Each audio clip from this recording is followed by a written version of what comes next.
So you know that there's this part in The Godfather where Michael sends Robert Duvall to Vegas because he's not a wartime consigliere.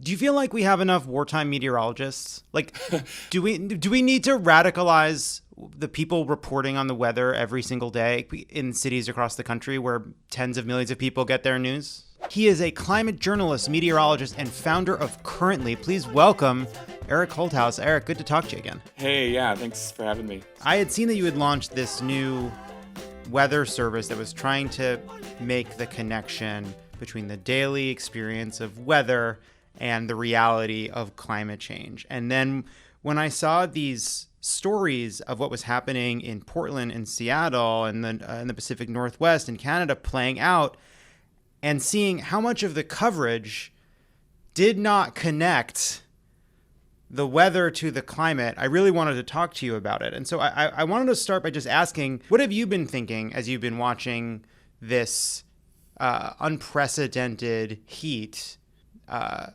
of obliterate parts of the world that had never experienced temperatures like this before? Right, yeah, no, thank you. I feel like it's the same kind of thing that happened during the fires last year in California. It's just like I hear this current of conversation of like, what's happening? Why is it getting worse? Why have we not heard anything about this? What's going to happen next? Like, is my kid safe? Like, should I go outside? How can I not die? Right? Like during this thing that has never happened before. Especially in this part of the world is I mean, there's this one small mountain town in Canada now that reached 121 degrees yesterday. I mean, it's like that's never been recorded pretty much anywhere in North America outside of Death Valley, in the deserts in Arizona, and it's just like something flips in your brain to where it's like this shouldn't exist, and I feel kind of panic alongside the comments that I'm seeing from folks who are experiencing it firsthand. Like they're also panicking, and I just kind of want to ideally talk about that, right? Like we want to have that conversation of what is happening, why is it happening, what's the context for it's happening, what's the structural change in society that needs to happen to make it stop happening, right? And how can we do that?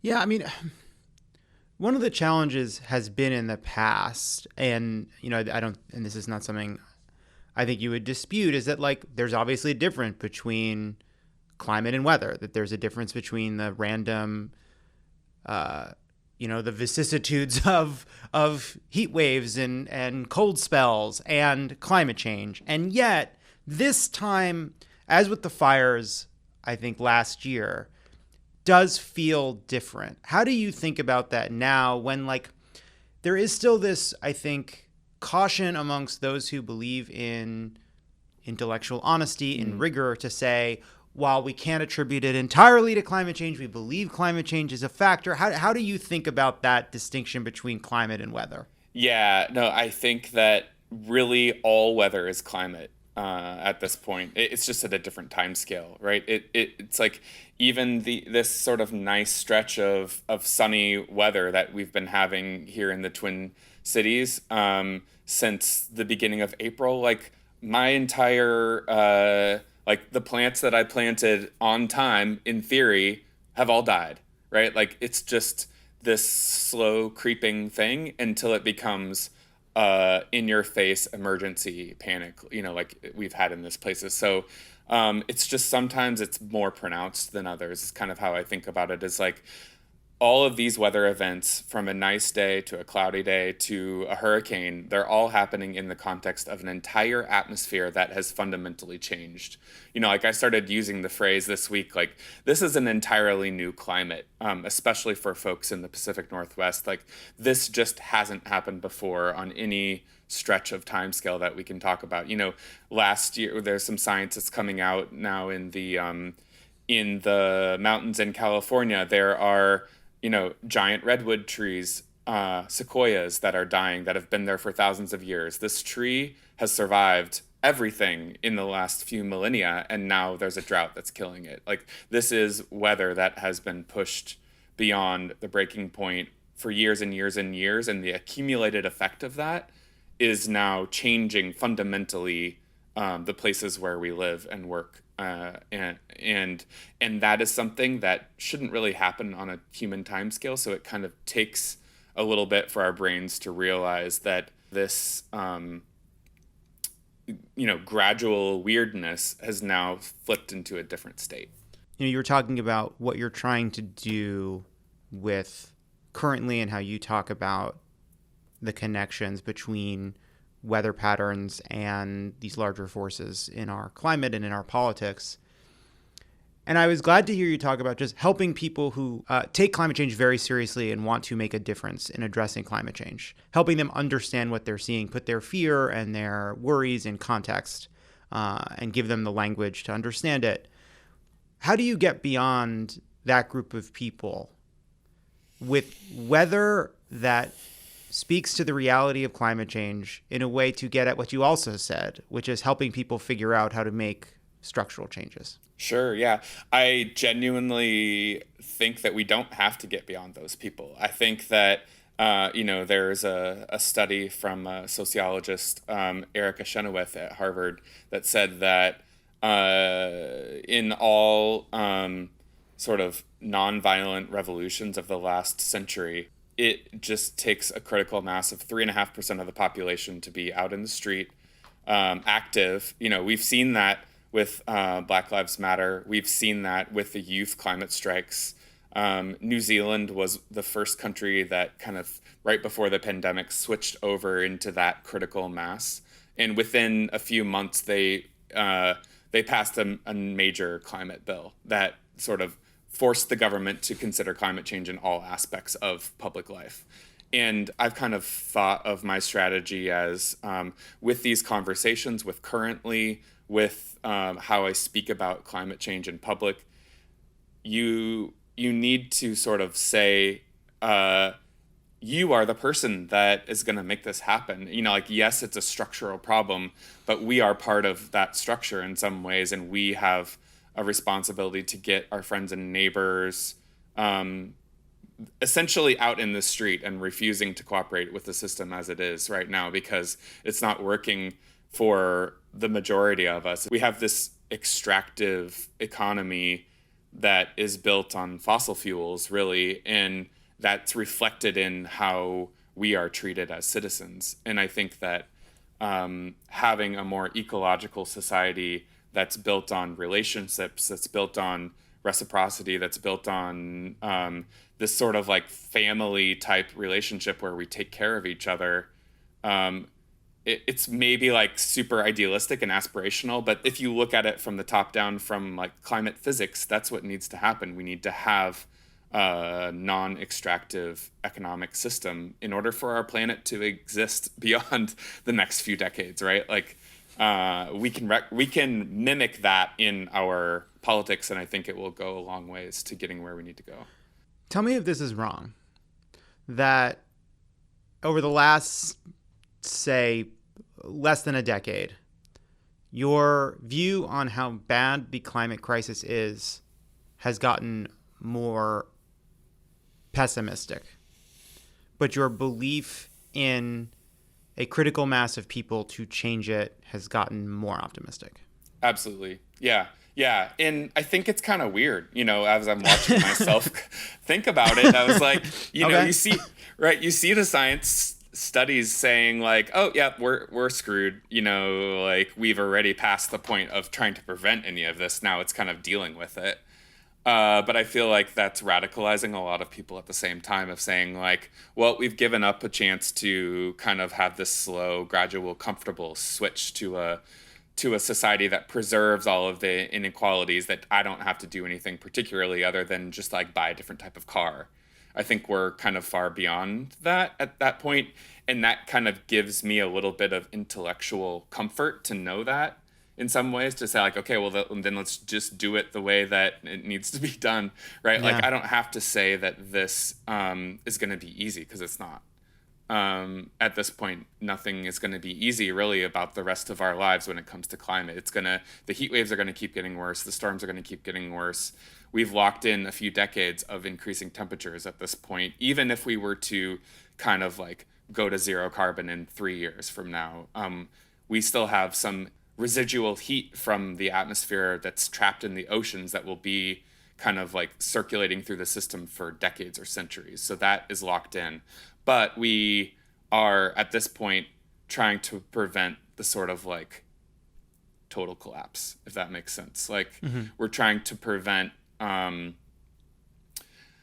places where it's already very bad. Like occasionally, you know, there are places in Pakistan and parts of the Middle East now where the humidity and heat combined are such that you can't really walk outside certain days without a risk of dying, even healthy people. Like it's gotten to the point where just the amount of sweat that you can produce in your body isn't enough to cool you down. And that's like a major red flag to me. Like that's when you're I call that a red flag for sure. Right. Yeah. So, and you know, the projections are like the entire southeast of the US may get there by the end of the century. You know, like some of southern Europe will become a desert. You know, like we may lose all the forests in California because there'll just be fires that keep going that we can't put out. Like that's the kind of stuff that we can still prevent. Like it's manageable right now the way it is, and I think that we're starting to get the glimpse of how bad it really, really could be. And that is enough to, like I said, radicalize people. We've seen the dialogue change in the last 3 to 4 years, I think, since the Green New Deal became like a common parlance. Like that's the kind of scale, finally, of the solutions that are necessary, and we're actually talking about it, which is very optimistic to me. So you know that there's this part in The Godfather where Michael sends Robert Duvall to Vegas because he's not a wartime consigliere.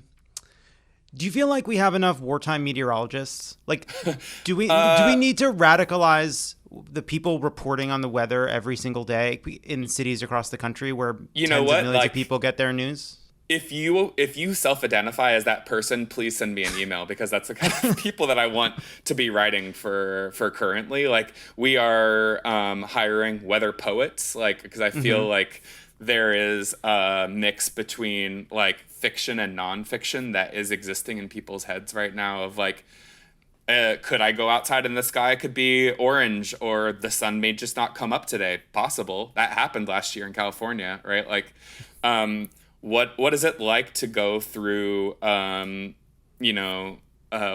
the rainforest burn, 100 miles away from my house? Like, this is just a weird time to be alive and having relationships in this moment in history. And I think that bringing some kind of like creative energy to that is kind of how, like, science is not going to work anymore at this point. Like we've tried that for 50 years. And I think we have to kind of like hit people where they can sort of like relate. I mean, that's what film and music and art is about, is like making people relate at a spiritual level to what's happening. And that's kind of, if we need like a meteorologist, strike force or something like that to go out there. And I do think it's like, on the one side, you have progressives who feel guilty, maybe all the time, about climate change, not sure what to do. And then the other side, you have this sort of revanchist movement that is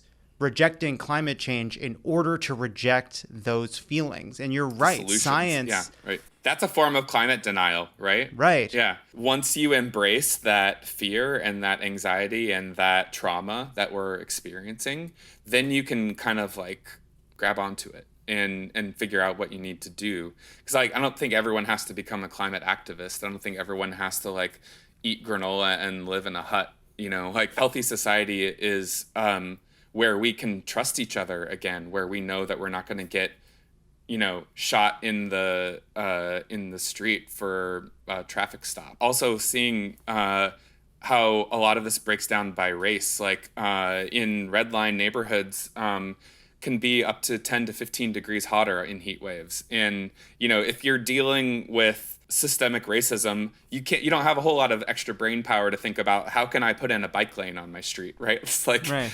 It distracts away from from living your life in a way that you can thrive. And I think that getting to that point where we can imagine that society, you know, like you said, like we were born in this weird moment in history, but we're also born at the exactly right time to change it.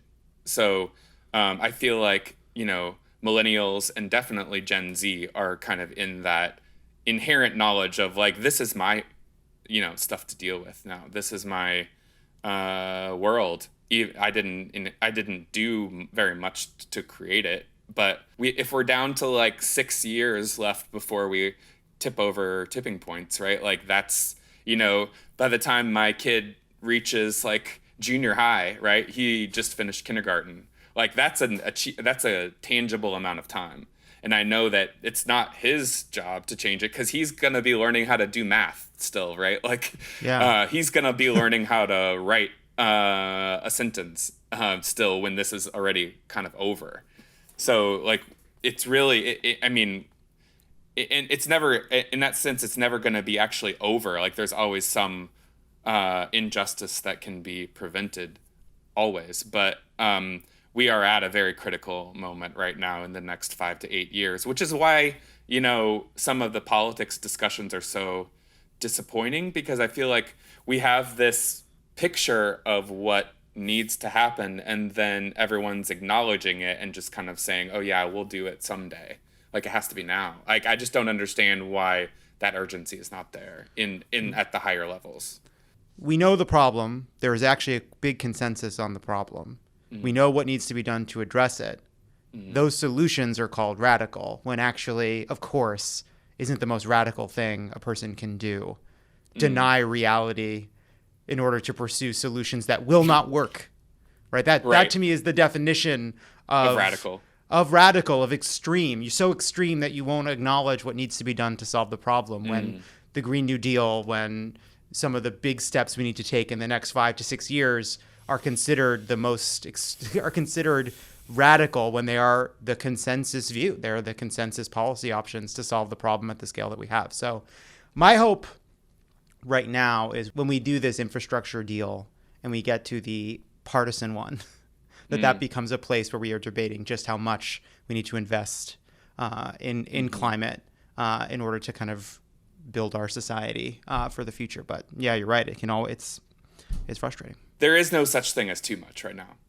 Right. You know, and if we end up, you know, getting a huge amount of youth involved, full employment in like healthcare, all of the stuff, like that will be, you know, just something that